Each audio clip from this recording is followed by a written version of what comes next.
राज्याला विरोधी पक्षनेता नाही, दोन्ही सभागृह, याची फक्त महाराष्ट्र सरकारला नाही तर देशाच्या सरकारला सुद्धा त्या संदर्भात लाज वाटते पाहिजे. विरोधी पक्षाशिवाय, नेत्याशिवाय तुम्ही दोन्ही सभागृह चालवायचा प्रयत्न करता, पण नरेंद्र मोदी प्रधानमंत्री झाल्यापासून शक्य असेल तिथे ते विरोधी पक्षनेता देण्याचं टाळतात. राहुल गांधी यांना तर आज ते विरोधी पक्षनेते आहेत लोकसभेत, पण त्यांना लोकसभेतूनच कायमच्या बाहेर काढण्याचं कारस्थान सुरू आहे. हे विरोधी पक्षनेता नको. महाराष्ट्राच्या विधानसभेत आणि विधान परिषदेमध्ये विरोधी पक्षनेता येऊ नये म्हणून कायदा बदलायचं काम, कायदाही बदलला जातो. त्याला निर्लज्जपणा म्हणतात.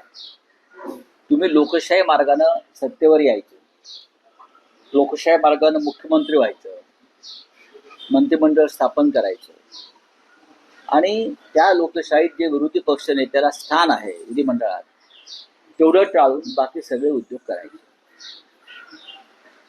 लोकशाहीला कलंक लावणारा एक कृत्य.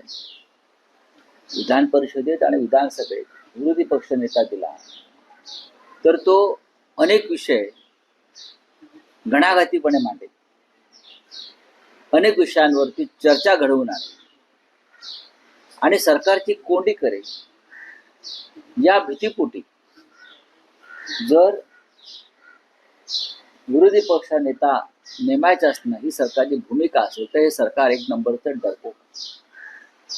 विधानसभेतल्या विरोधी पक्षनेतेपदासाठी भास्कर जाधव यांचं नाव देऊन एक कालखंड लोटला. भास्कर जाधव यांच्या नावावर महाविकास आघाडीने शिक्कामोर्तब केलेलं आहे, पण भास्कर जाधव नको. ते तुम्ही कोण ठरवणार? विधान परिषदेमध्ये काही निर्णय झालेले आहेत, तिथेही त्या पद्धतीनं विरोधी पक्षाला ते पद द्यायचं नाही यासाठी कारस्थानं केली जातात.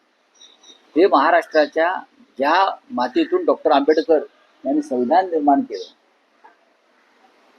त्या राज्यामध्ये लोकशाहीची अशी गळचेपी आणि हत्या होत असेल